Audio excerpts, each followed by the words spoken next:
I never imagined being told by my parents, who adore my genius sister, that I was no longer needed. Having one child is enough. We don't need a failure like you. Sandy needs a lot of money to bloom her talents, so if you can pay the monthly rent of $1,000, we might reconsider. My parents decided to kick me out of the house while I was still young. My uncle reached out to help me, unable to hide my confusion. Though I'm poor, if you don't mind, Emily, I'd really like to be your parent, he said. I immediately accepted his offer. My name is Emily. I am now 30 years old, but my life has a complex background.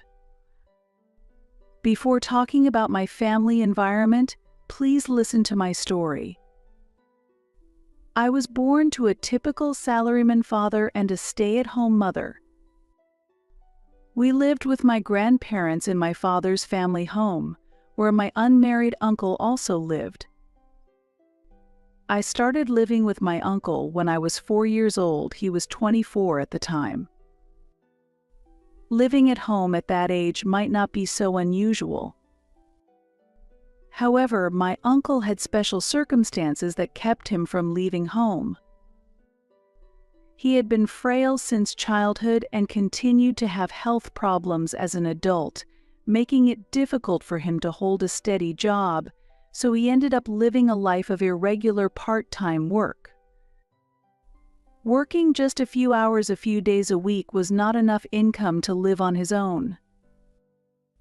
Perhaps feeling inferior because he was dependent on his parents, my uncle always looked guilty. I frequently witnessed my father yelling at my uncle, "You really are a burden."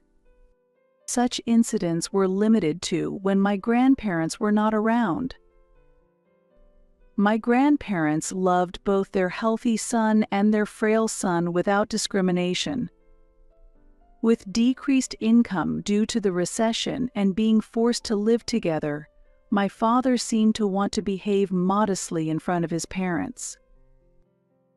However, in places where they were absent, my father was always harsh, contemptuous, and mocking toward my uncle. Seeing this, my uncle would just look sad, never getting angry or talking back.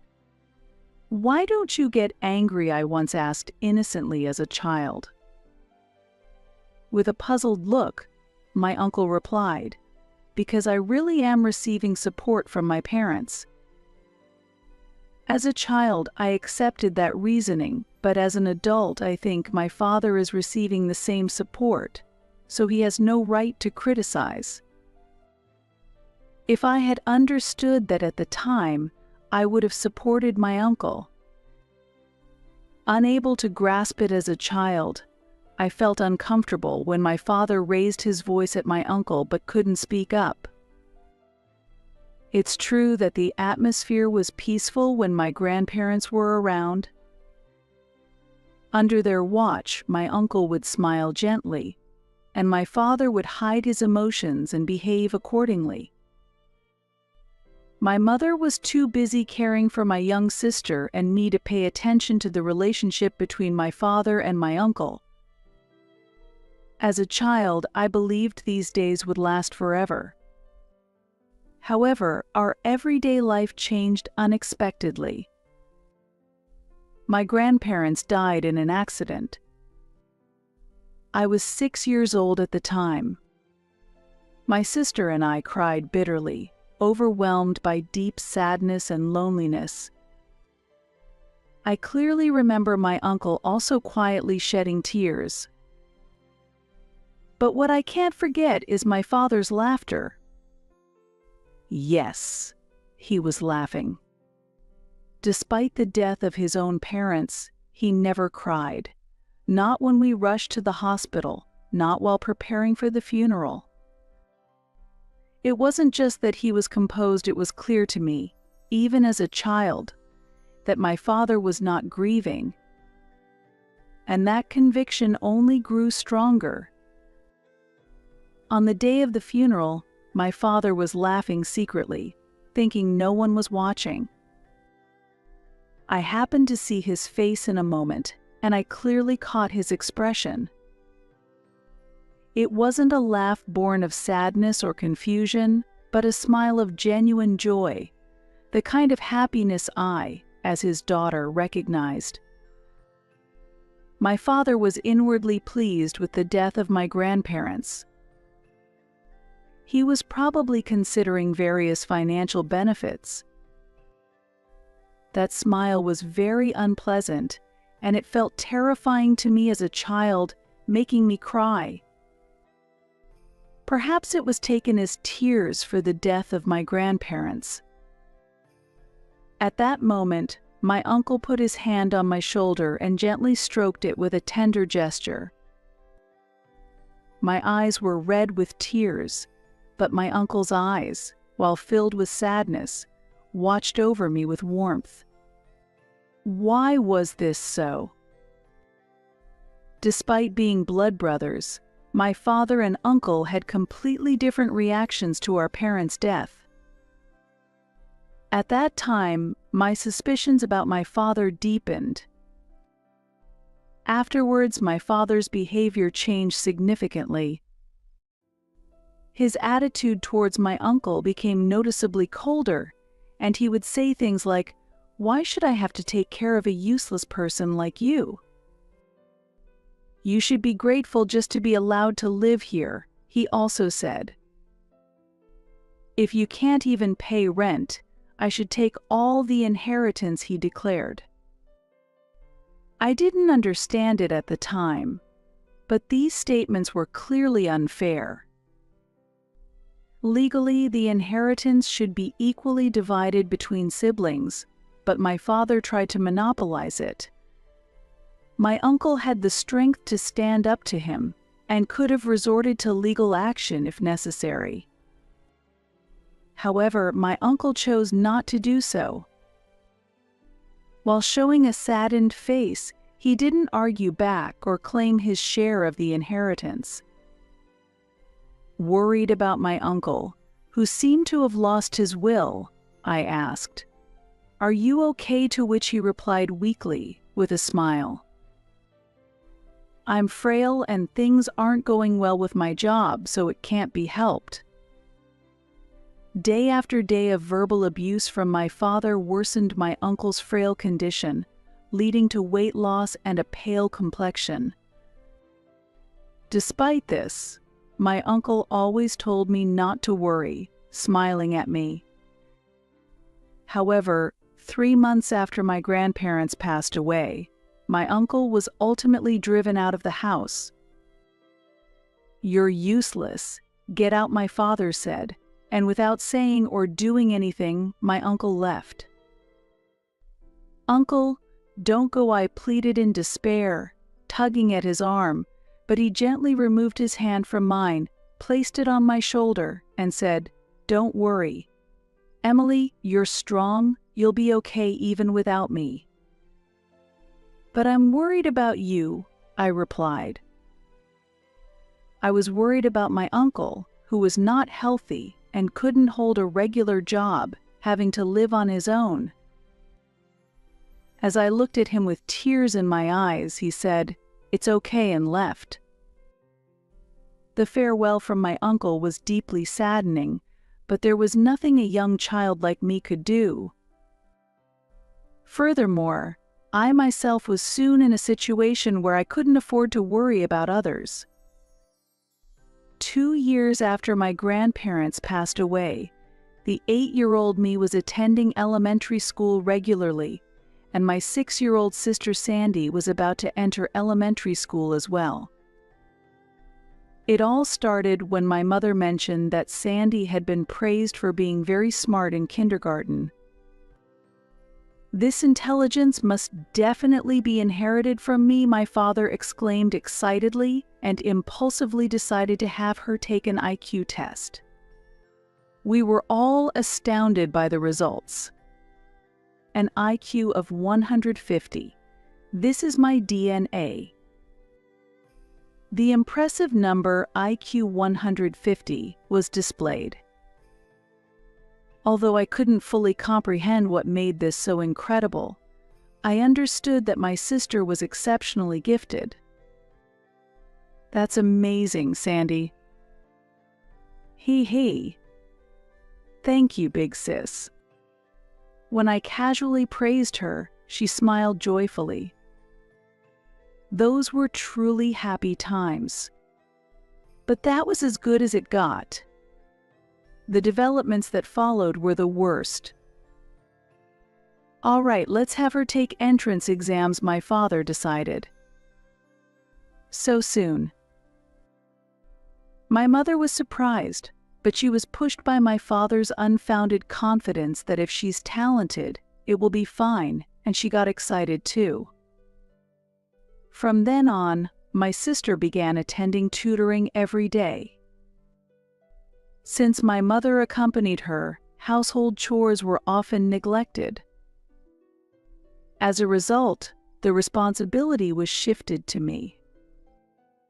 "Since your mother and Sandy are busy, you'll take care of the house," I was commanded. Thus, doing laundry and cleaning became part of my daily routine. After school, I had no time to play. I had to go straight home and finish the chores, or I would be scolded by my parents. Days began to appear where I would skip meals because I hadn't done the chores. "You're a failure, we can't spare time for you," I was scolded. "Why can't you get perfect scores?" was a routine scolding from my father for my grades in the 90s. "Really, can't you be a bit more like your sister?" my mother said. Even if I scored high on tests or came out on top at sports day, my parents neither praised me nor paid attention to me. I was just continually ignored. "Be like your sister, Sandy," was like a mechanical repetition. Moreover, they would add condescending words such as, "It's impossible for you, but Sandy is a genius. You're just incompetent." Sandy indeed had talent, and she made remarkable progress in a short time at tutoring, quickly passing the entrance exams. As a result, my parents became even colder towards me. They spared no expense on Sandy. I couldn't get new clothes and had to make do with ones that had become too small. Sandy could enjoy delicious meals. I got leftovers. Sandy was taken on trips. I had to stay home and watch the house. My parents clearly favored only Sandy. "This child has a promising future. She'll secure our old age," my father boasted. Should we make her a doctor, or perhaps a lawyer? Becoming a politician wouldn't be bad either, my mother pondered. "We're really lucky to have such a talented daughter," my father said proudly. My existence went unnoticed by my parents, and me, crying behind Sandy, continued to be overlooked. Then, when I was 10 years old, my parents made a cold declaration. "One child is enough. We don't need a failure like you. Sandy needs a lot of money to bloom her talents, so if you can pay the monthly rent of $1,000, we might reconsider," they said. What I was bewildered. "We're saying that one child, Sandy, is enough," my father continued. "That's impossible. What am I supposed to do alone?" I said. "Why don't you try contacting your uncle for now? We'll give you some pocket money. Figure it out on your own," they said, handing me a little bit of money, and I was driven out of the house. I cried and banged on the front door, asking to be let back in, but there was no response. The door remained closed. In despair, I headed to the station. Even at the age of 10, I had the necessary knowledge and could take the train.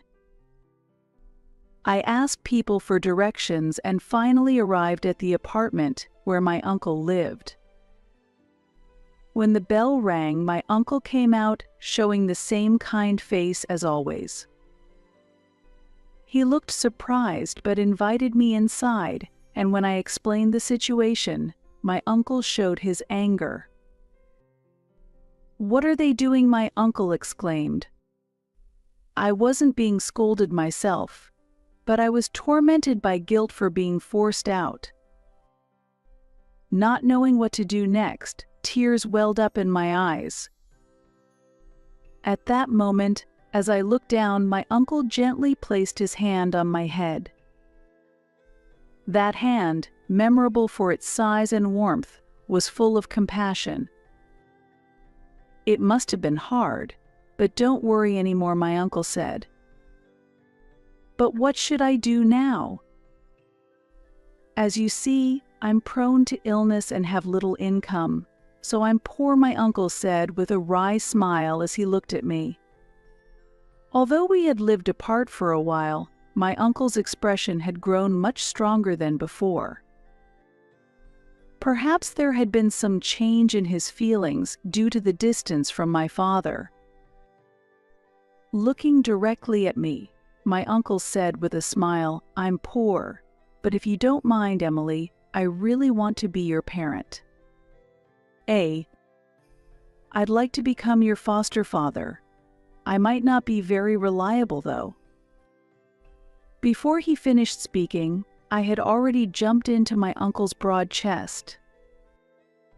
It was similar to my father's, yet entirely different. That chest gave me a great sense of security.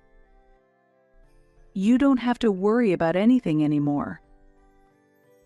Hearing that, I cried with relief, and my uncle gently stroked my back, comforting me.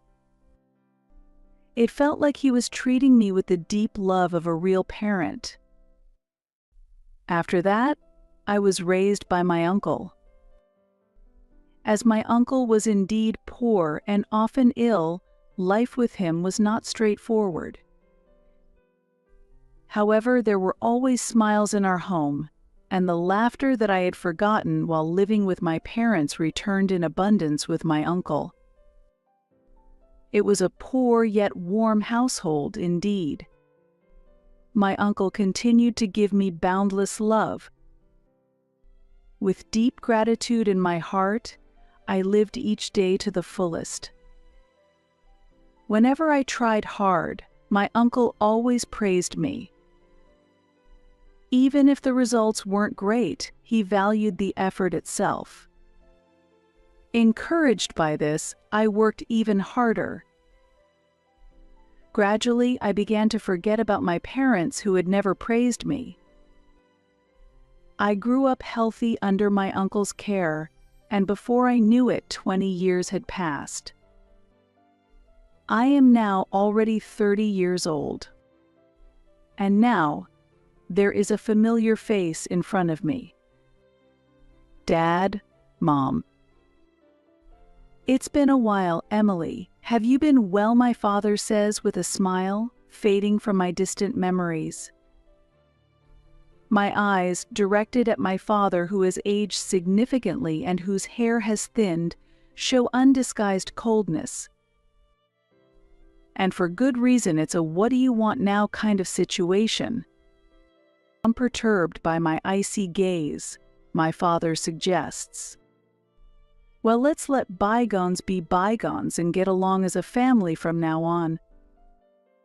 My reaction is predictable. What are you talking about? Get along as a family? You must be joking. Figures. A failure always has a bad attitude. Can't be helped. Maybe it's time to re-educate you. That's enough. Please go back home. I firmly stopped my father as he tried to enter the apartment. At that moment, my mother joined in, fueling the conflict. "Emily, don't be stubborn and accept our help. You surely can't be happy living in such a run-down apartment," my mother blurted out. You have nothing to do with this. Please leave. No need to be so haughty. Come on, let us in. No, just go home. Let us in. Go home. Even though they've aged, they pushed with more strength than I expected. Maybe it's because there were two of them, which made it hard for me to push back.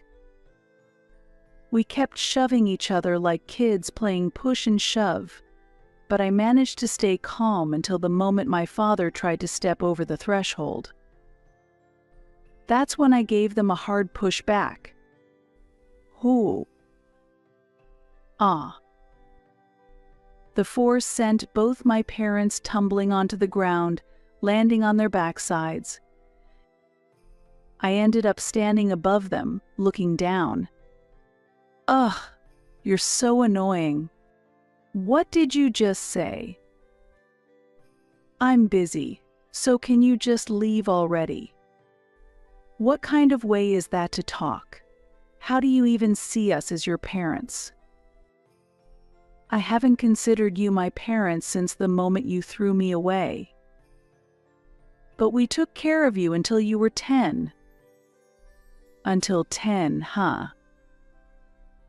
If there's any time I can say I was actually taken care of, it was only when my grandparents were around.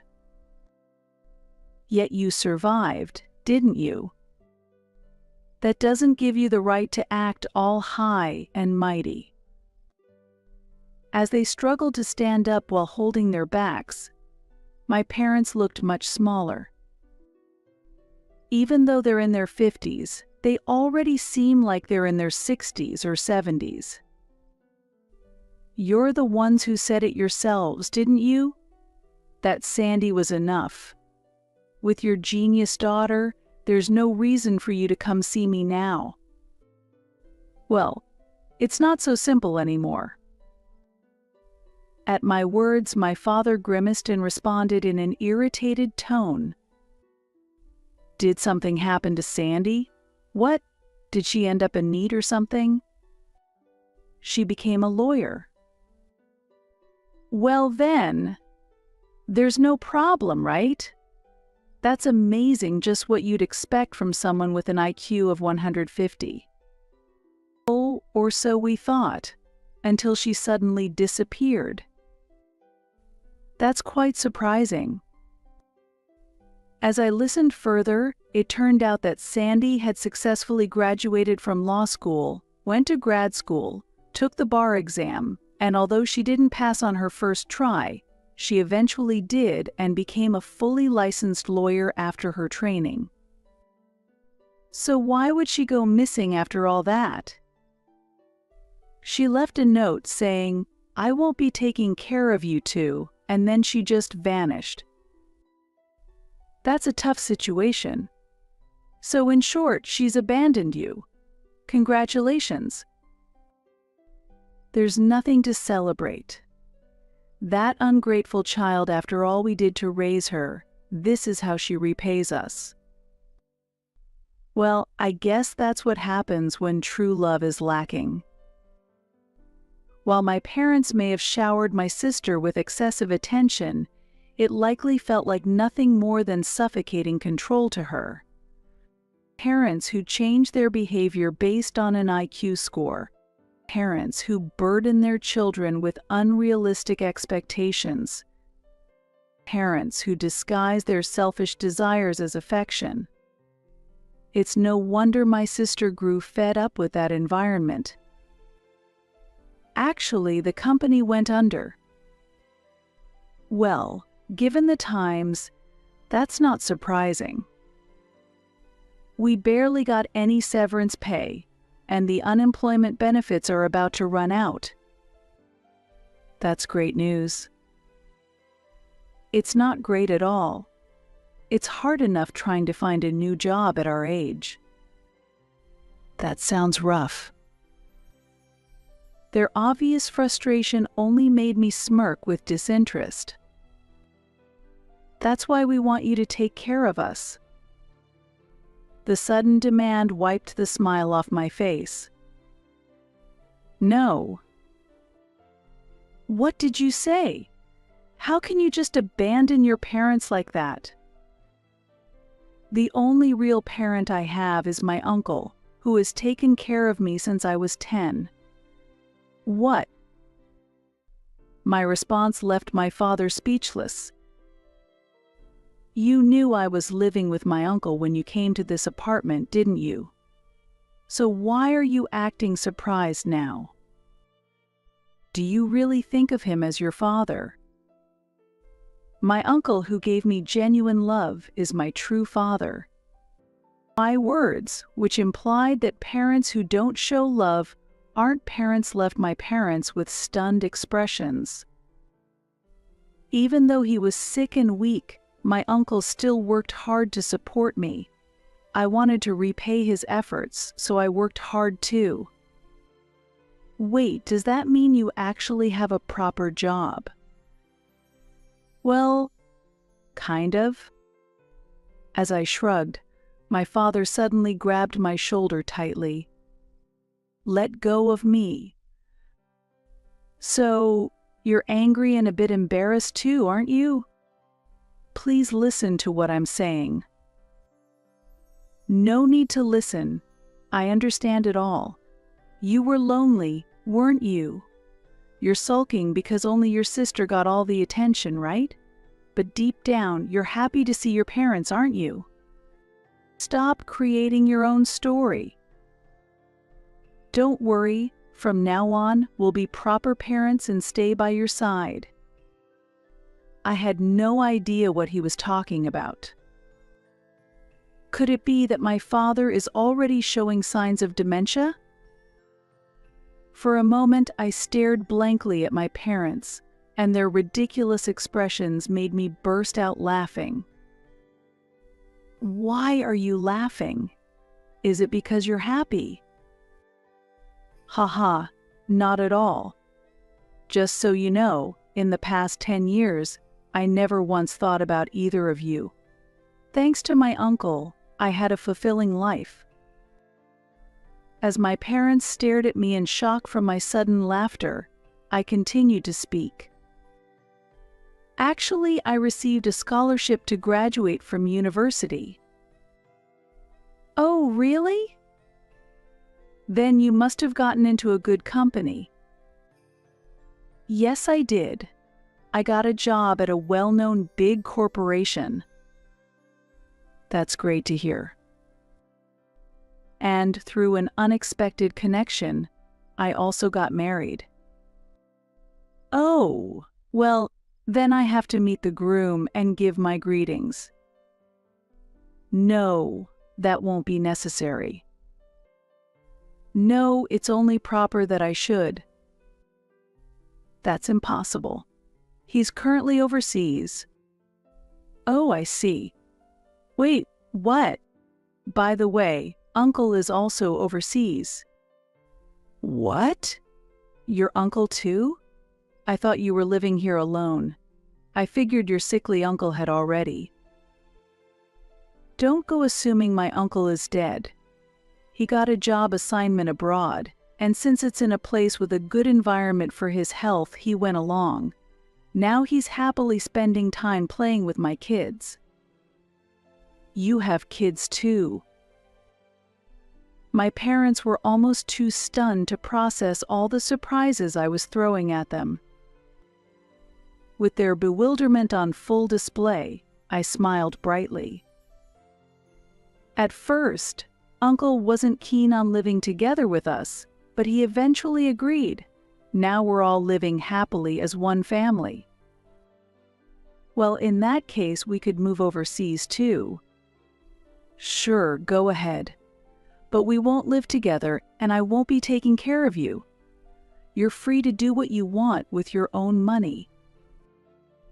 That's impossible. Are you really going to abandon your parents? You're the ones who abandoned me first. My patience finally snapped at their selfish demands. My parents' faces turned pale. I have no gratitude toward you for anything, but I owe a great deal to my uncle. From now on, I intend to repay him for all he's done for me. That may be so, but at least send us a little money, please." Uncle never touched the money I sent him and continued to live in this old apartment the whole time. But now, he's finally agreed to leave here and live with us overseas. I'm just here to finalize the paperwork. What? On the very last day of leaving this shabby apartment, the fact that you two show up, what a coincidence. Wait, what? You're leaving. The process is already done. I'm just returning the keys and then I'll head back to our home overseas. What about us? Are you just going to leave your mother and me behind? My father asked in shock, and I nodded clearly. Thank you for abandoning me. I said that with a smile, leaving them speechless. Truly thank you. Because of you, I'm happy now.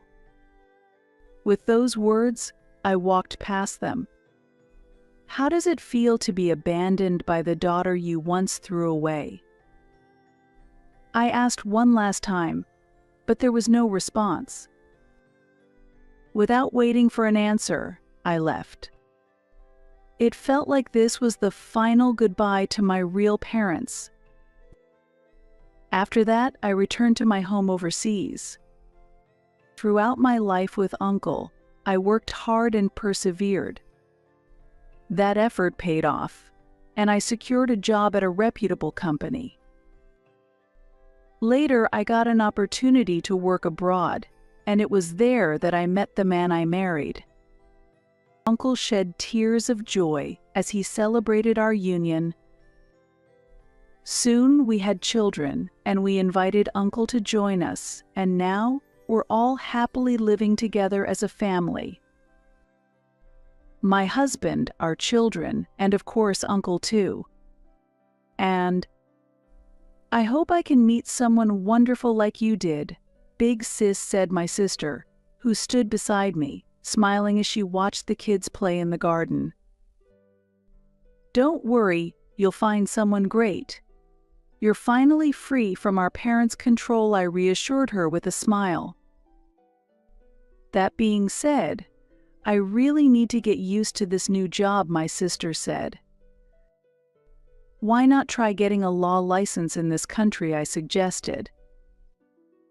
I'm not interested in being a lawyer. I've had enough of doing what our parents wanted. I want to take on a job that I truly want to do, she replied. You're right, I agreed. Right after our parents abandoned me, a letter from my sister arrived at my uncle's house. In it, she described how she was suffering under the excessive expectations and pressure from our parents. After discussing it with my uncle, we secretly arranged to meet my sister on her way home from school. We kept in touch without our parents knowing.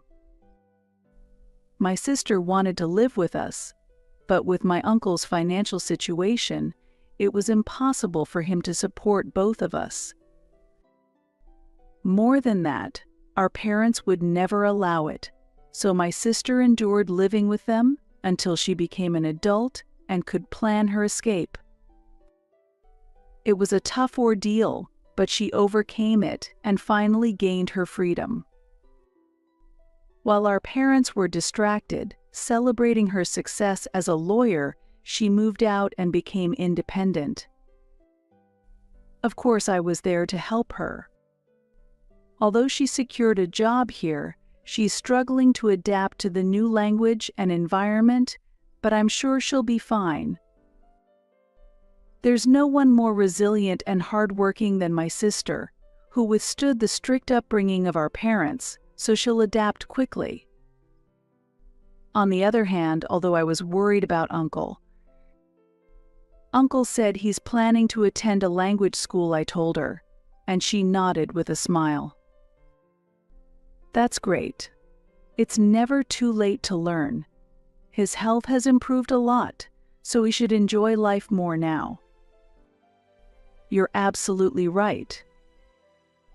Our parents quickly ran out of money after they selfishly squandered the inheritance. Even though they continued to invest in my sister, they eventually lost their jobs. When they sold the house, they were left with very little, as it was tied up with home improvement loans. They've been asking relatives for financial help, but everyone has responded coldly, leaving them to live in poverty. I heard from a relative that arguments between them are constant. I believe there should never be favoritism between siblings or unfair treatment of one's children, I said, reflecting on the past. You're absolutely right. Once again, my sister nodded in agreement with my words. No matter what happens, I'll always be here to support you, Sandy. You've already done more than enough. Thank you so much, big sis. Seeing how much my sister had grown brought tears to my eyes at that moment. What do you mean by support? Suddenly, I felt a gentle hand on my shoulder. It felt slightly smaller than before, but still warm. I turned around, squinting as I smiled. Thank you. Huh? As I turned, I saw my uncle standing there, looking surprised at my words. I smiled warmly and said, "Thank you, Dad. I love you."